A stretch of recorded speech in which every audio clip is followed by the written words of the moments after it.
जानकी जीवन स्मरण जय जय राम पार्वती पते हर हर महादेव पुंडलीक वरदा हरि विठ्ठल श्री अनंत कोटी ब्रह्मांड नायक राजाधिराज सच्चिदानंद सद्गुरु श्री ब्रह्मचैतन्य महाराज की जय. श्री महाराजांच्या सेवेमध्ये दासबोधाची उजळणी पाहत असताना आज आपण 10व्या दशकाला सुरुवात करणार आहे. 10व्या दशकातला पहिला समास आहे अंतःकरण एक. एक एक ओवी पाहत पाहत आपण जाऊ आणि या समासाचा विस्तार पाहू. समासाची सुरुवात श्रोत्याच्या विनंतीनं होते. सकळांचे अंतःकरण एक किंवा एक नव्हे अनेक ऐसे हे निश्चयात्मक मज निरोपावे. अंतःकरणाविषयी श्रोत्यानं प्रश्न केला की हे सगळ्यांचं एकच आहे की वेगळं वेगळं आहे. या प्रश्नाचं अगदी निश्चयात्मक उत्तर द्या. आता हे पाहायला पाहिजे की हा प्रश्न मुळात उद्भवलाच कशासाठी. हा उद्भवला कारण आत्मस्वरूप सर्वत्र समान आहे हे त्यानं सद्गुरूंकडनं ऐकलं म्हणून. आता त्या आत्मतत्वाच्या अधिष्ठानावरतीच सगळी प्रकृती कार्य करते. प्रकृती मिथ्या हे निश्चितच आहे, पण आत्मस्थितीमध्ये मिथ्या. ज्याला प्रकृती सत्य वाटते त्याच्या दृष्टीनं प्रकृतीचा विस्तार पावलेला आहे, व्यक्तीच्या दृष्टीनं नाही बरं का. तिथे जो वायू आहे हालचाल करणारा, त्यातून सगळा विस्तार पावलेला आहे. आता घडतं काय, आधार एकच आहे म्हटल्यानंतर वरची वस्तू पण एकच असायला पाहिजे असा साधारण तर्क निघतो. त्यामुळे श्रोत्यानं प्रश्न विचारला की अंतःकरण मनचित्त बुद्धी अहंकार इत्यादी गोष्टी एकच आहेत का व्यक्तिपरत्वे वेगवेगळ्या आहेत. आता समर्थ उत्तर देते झाले. ऐसे श्रोतयाने पुसिले अंतःकरण एक की वेगळाले याचे उत्तर ऐकले पाहिजे श्रोती. समस्तांचे अंतःकरण एक निश्चयो जाणावा नेमक हा प्रत्ययाचा विवेक तुझ निरोपिला. समर्थ किंवा वक्ता म्हणत आहे, तुम्ही अगदी निशंकपणे समजा की सगळ्यांचं अंतःकरण एकच आहे. इतकंच नाही, असा अनुभव आहे माझा असं ते म्हणतात. तुम्ही तुला आता सांगतो. श्रोता म्हणे वक्तयासी अंतःकरण एक समजतासी तरी मिळे ना एक एकासी काय निमित्त. पुन्हा प्रश्न केला. समर्थ खरं म्हणतायत की सांगतो की सगळ्यांचं अंतःकरण कसं एक आहे, तरीही ते ऐकून न घेता श्रोत्यानं प्रश्न केलाय बरं का. दासबोधाचं हे एक अलौकिकत्व आहे की दासबोध आडपडदा ठेवत नाही. जे जसं घडलं गुरुशिष्यांमध्ये ते तसंच स्पष्टपणे समोर मांडलेलं आहे.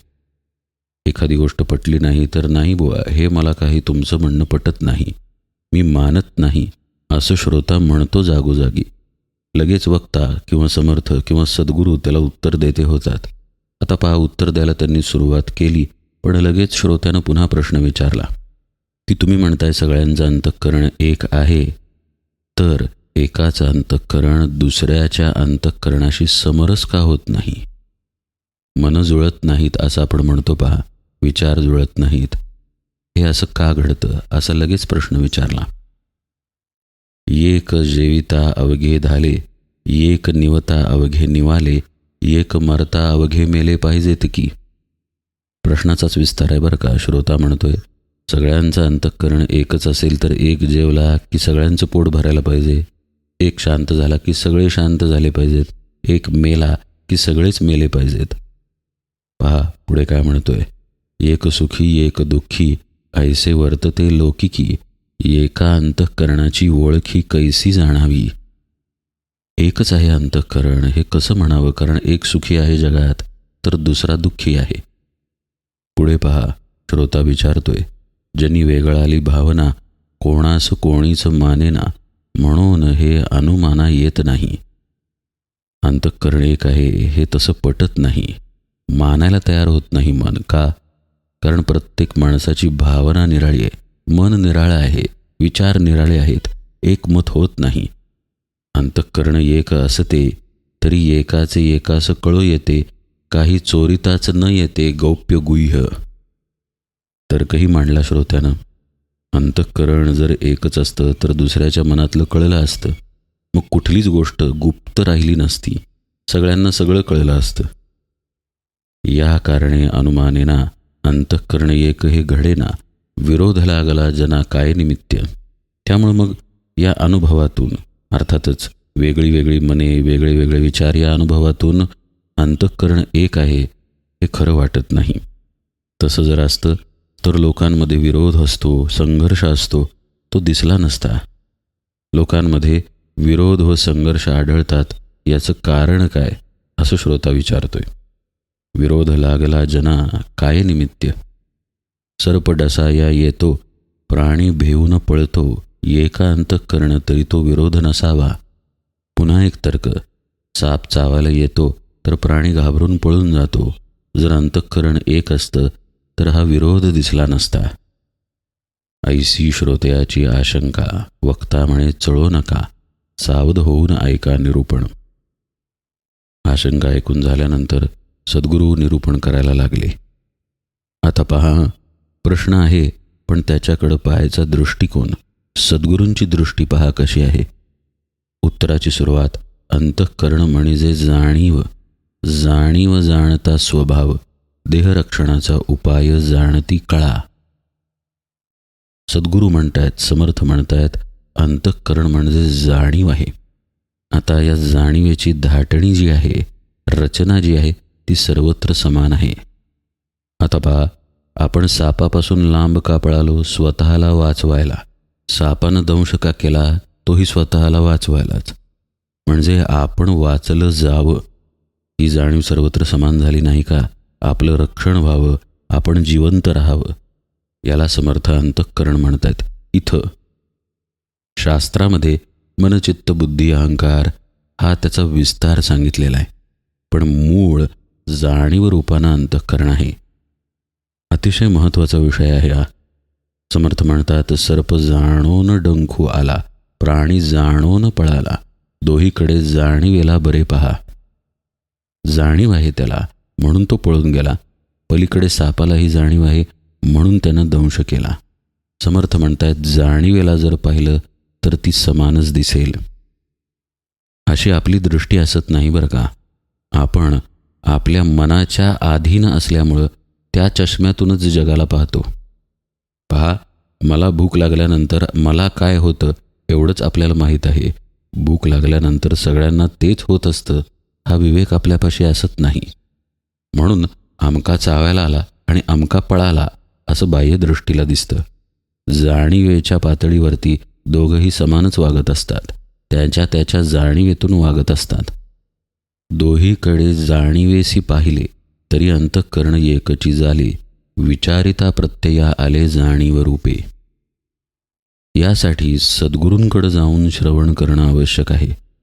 जो देहभावावरती आहे तो या पातळीवरती जाऊन उपदेश करूच शकत नाही. किती सुंदर सांगितलं पहा समर्थांनी. समर्थ म्हणतायत, दोहीकडे जाणीवेला पहा. एकेच ठिकाणी जाणीव आहे असं नाही. इकडे जे आहे तेच पलीकडे पण आहे. जाणीव व्यापून आहे आणि त्यातून प्रेरणा मिळते. मग प्रेरणा एकच झाली ना, आपण राहावं. म्हणून दोघांना समान अंतःकरण असलं पाहिजे असं सद्गुरू म्हणतायत, समर्थ म्हणतायत. जाणीव रूपे अंतःकरण सकळांचे एक हे प्रमाण, जीव मात्रास जाणपण एकची असे. परमार्थातलं अगदी मूलभूत आणि महत्त्वाचं तत्त्वज्ञान समर्थांनी मांडलं की सर्व प्राणीमात्रांमध्ये एकच जाणीव व्यापून आहे. जाणीव रूपानं ते वेगवेगळे नाहीत. वल्हवणकर शास्त्री श्री महाराजांशी वाद घालायला आले. तो वाद सविस्तरपणे परमपूज्य बेलसरे महाराजांनी लिहिलेल्या श्री महाराजांच्या चरित्रात आहे. वादाचा विषय होता नाम श्रेष्ठ की रूप श्रेष्ठ. त्यामध्ये श्री महाराज शेवटी जाणीवेपर्यंतच आलेले आहेत. अस्तित्वाची जाणीव सगळीकडं ती कशी समानत्वानं भरून आहे. नंतर तो विषय श्री महाराजांनी ब्रह्माकडं नेलेला आहे आणि नामच ब्रह्म आहे हे सांगितलेलं आहे. समर्थ त्या जाणीवेविषयी आपल्याला बोध करतायत की एकत्वानं ती दाटून आहे. त्यामुळं सगळ्यांचं अंतःकरण एकच आहे हे सिद्ध होतं असं समर्थ म्हणतात. पुढं पहा, त्यांनी उदाहरण दिलेलं आहे. एक दृष्टीचे देखणे, एक जिव्हेचे चाखणे, ऐकणे, स्पर्शणे, वास घेणे, सर्व त्रास एक. पहा, बाह्यदृष्टीनं पाहिलं तर या ओळीत तथ्य वाटणार नाही. अहो, मला एखादी गोष्ट आंबट लागते, ती मुंगीला आंबटच लागेल कशावरून, असा याचा अर्थ नाही. पाहण्याची प्रक्रिया एकच आहे. आपण पाहिलं काय किंवा घोड्यानं पाहिलं काय, तसंच सर्व भोगांच्या बाबतीत आहे. जिभेनं चाखणं असेल, कानानं ऐकणं असेल, अंगाला झालेला स्पर्श, नाकानं घेतला गेलेला वास, तीव्रता कमी अधिक असेल. आपल्याला जितके वास येतात त्याच्यापेक्षा कित्येक पटींनी जास्त कुत्र्याला वास येतात. पण प्रक्रिया सारखीच आहे. वास घेण्याची, ज्ञान होण्याची, त्याच्या मुळाशी असलेल्या जाणीवेची, तिथल्या हालचालीची. समर्थ म्हणतात, पशु पक्षी किडा मुंगी जीव मात्र निर्माण जगी, जाणीव कळा सर्वा लागी एकची आहे.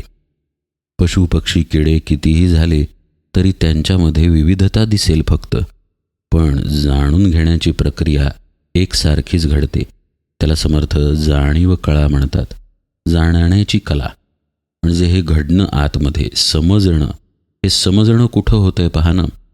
ते ठिकाण सगळ्यांचं एकच आहे, ती प्रक्रिया पण सारखी आहे.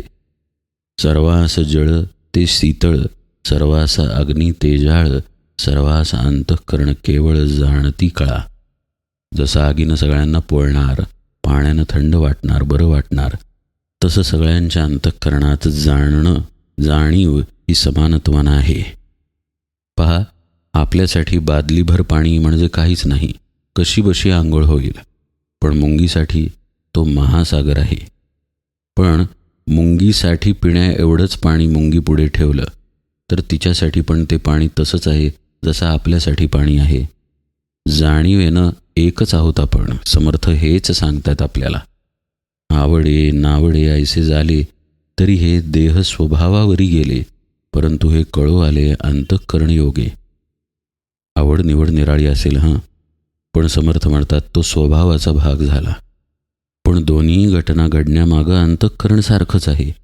म्हणजे जाणीव कळेमुळंच आवडही निर्माण होते आणि नावडही निर्माण होते. मूळ एक आहे. समर्थ म्हणतात, सर्वांचे अंतःकरण एक, ऐसा निश्चयो निश्चयात्मक, जाणती याचे कौतुक चहूकडे. अगदी निश्चितपणे अंतःकरण हे एकच आहे, वेगळं वेगळं नाही. समर्थ म्हणतात, आश्चर्य वाटण्यासारखी ही गोष्ट आहे, अतिशय अद्भुत. मायाच आहे, अद्भुत ती असायचीच. तितुकेन फिटली आशंका, आता अनुमान करू नका, जाणणे तितुके एका अंतःकरणाचे. आता याच्यात तर्क काढू नयेत बरं का, असं समर्थ म्हणत आहेत. एका अंतःकरणामुळंच हे सगळं घडून येतं. पुढं पाहते काय म्हणतायत. जाणोन जीव चारा घेती, जाणोन भीती लपती, जाणून या पळून जाती प्राणी मात्र. नुसतं तेच नाही, समर्थ म्हणतात, किडामुंगीपासून ब्रह्मादिक समजता असा अंतःकरण एक, या गोष्टीचे कौतुक प्रत्यय जाणावे. प्रत्यय घेऊन पाहिल्याशिवाय हे कळणार नाही. म्हणजे सद्गुरू जी दृष्टी देत आहेत त्या दृष्टीनं पाहिल्यावर कळेल आपल्याला की सगळ्यांचं अंतःकरण एक आहे. पुढे त्यांनी आणखी दाखला दिलाय. थोर लहान तरी अग्नी, थोडे बहु तरी पाणी, न्यून पूर्ण तरी प्राणी अंतःकरणे जाणती. छोटी असली काय, मोठी असली काय, आग ही आगच आहे, बरोबर ना.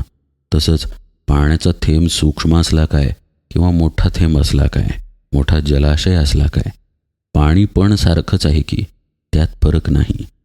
त्याप्रमाणेच जाणीव कमी असो किंवा पूर्ण असो, सगळ्यांच्या ठिकाणी ती आहे. पहा, व्यक्तींमध्ये सुद्धा बुद्ध्यांक कमी असतो. एखाद्याचं मन अस्थिर असतं, एखाद्याचं शांत असतं. हे फरक त्या त्या ठिकाणी आहेत. पण अंतःकरणच नाही असं होऊ शकत नाही. कोठे उणे कोठे अधिक, परंतु जिनसमासला एक, जंगम प्राणी कोणी एक, जाटिल्या वेळ नाही. जाणीवेचं प्रमाण कमी अधिक दिसेल, पण त्याचा अर्थ असा होत नाही की अंतःकरणच तिथं नाही. वेगवेगळं प्रमाण आहे, पण जिथं हालचाल आहे, जिथं जिवंतपण आहे, तिथं जाणीवही आहेच आहे. समर्थ म्हणतात, जाणीव म्हणजे अंतःकरण. अशा प्रकारे अंतःकरण म्हणजे जाणीव आहे आपल्या ठिकाणी असलेली. आणि हे अंतःकरण काय आहे तर विष्णूचा अंश आहे. अंतःकरण विष्णूचा अंश जाणं विष्णू करीतो पाळण येणे प्रकारे. हे जे आपल्या आतून येतं ना, आपण राहावं, आपण वाचावं, हे विष्णू करतोय असं समर्थ सांगतात. यालाच पालन करणं असं म्हणतात. चतुर्भुज विष्णू लगेच डोळ्यांपुढं आणायचं नाही. या जाणीवेतून जेव्हा पालन घडतं, जेव्हा आपण स्वतःला वाचवतो, स्वतःचं रक्षण करतो, स्वतः राहावं या भावानं राहतो, ती प्रक्रिया जी आहे याला समर्थ विष्णू म्हणतात. या प्रकारे विष्णू पालन करतो. पुढं पहा, समर्थ म्हणतात, नेणता प्राणी संहारतो, नेणी व तमोगुण बोली जेतो, तमोगुणे रुद्र संहारितो येणे प्रकारे. म्हणजे पहा, नेणीव जर त्या ठिकाणी आली म्हणजे आपण राहावं हा भाव तिथला निघून गेला की तिथंच संहार आहे. हा अतिशय सूक्ष्म बोध समर्थांनी केला आहे. नेणता प्राणी संहारितो, नेणीव तमोगुण बोली जेतो, आणि याला समर्थ तमोगुण असं म्हणतात. म्हणजे नेणीव हे तमोगुणाचं लक्षण झालं. आता तिथं काहीच नाही तर तिथं नाश पावणं हे घडतं. आता याला समर्थांनी रुद्र म्हटलेलं आहे. हे रुद्रामुळं घडतं, म्हणजे पुन्हा त्या प्रक्रियेलाच रुद्र म्हटलेलं आहे. आता पुढची ओळी पहा, काही जाणीव काही नेणीव हा रजोगुणाचा स्वभाव. थोडं आहे पण आणि थोडं नाही पण याचं मिश्रण असेल, जाणीव पण आहे नेणीव पण आहे, तर ते रजोगुणाचं लक्षण आहे. समर्थ म्हणतात, हे निश्चित समजावं की जाणीव नेणीव यांचं मिश्रण आहे म्हणून पुन्हा जन्म होतो. काही जाणीव काही नेणीव हा रजोगुणाचा स्वभाव जाणता नेणता जीव जन्मास येतो. जाणीवेने होते सुख, नेणीवेने होते दुःख, सुख दुःख आवश्यक उत्पत्ती गुणे. हा सगळा विषय, हा सगळा विचार प्रकृतीच्या चौकटीमधला आहे. प्रकृती चालण्यासाठी हे घडत राहतं. एकातून दोन निर्माण होणं, दोनातून तीन, तीनातून चार, जे असेल ते पसारा घडतो, व्यापकपण येतं, ते सगळं प्रकृतीत येतं. जाणीवेनंच जीवाला सुख होतं, नेणीवेनं त्यालाच दुःख होतं. पण जाणीव नेणीव खरं मिथ्याच, प्रकृतीचाच भाग. म्हणून जन्माला आल्यानंतर जीवाला सुख दुःख दोन्ही भोगावी लागतात असं समर्थ म्हणतात. जाणण्या नेणण्याची बुद्धी, तोची देही जाणावा विधी, स्थूळ देही ब्रह्मा त्रिशुद्धी उत्पत्ती करता. आता रुद्र पाहिला आपण, विष्णू पाहिला, उरला ब्रह्मा. त्याबद्दल समर्थ काय म्हणतात पहा. रजोगुणाला तर आपण पाहिलं, जाणीव आणि नेणीव याचं मिश्रण. पण तिथं जी बुद्धी आहे त्याला समर्थ ब्रह्मा म्हणतात. ब्रह्मा बरं का, आकारांत, ब्रह्म नाही. ब्रह्म म्हणजे परब्रह्म, आत्मस्थिती, आपला आत्मा, आपलं स्वरूप. इथे ब्रह्मा आहे हा, जो या मिश्रणाच्या ठिकाणी बुद्धिरूपानं आहे. हाच स्थूल देहामधला ब्रह्मा आहे. समासाच्या शेवटी समर्थ म्हणतात, ऐसा उत्पत्ती स्थिती संहार, प्रसंगी बोलिला विचार, परंतु याचा निर्धार प्रत्ययी पाहावा. अंतःकरणाविषयी प्रश्न निघाला म्हणून याबद्दलचं बोलणं घडलं असं समर्थांचं म्हणणं आहे. पण आपण याचा अनुभव घेऊन पाहावा की कशा प्रकारे अंतःकरण समानतेनं आहे. हा साधा अभ्यास जरी आपण केला ना तरी आपल्या ठिकाणी अस्वस्थता येणार नाही. हे आपल्या लक्षात येईल की प्रत्येकजण त्याच्या त्याच्या जाणीवेतून कर्म करत आहे. असा हा 10व्या दशकातील पहिला अंतःकरण एक समास. आता उजळणीमध्ये दुसरा समास देह आशंका, तोही आपण यथावकाश पाहूया. आज निरूपण सेवेला इथेच विराम देतो. जानकी जीवन स्मरण जय जय राम.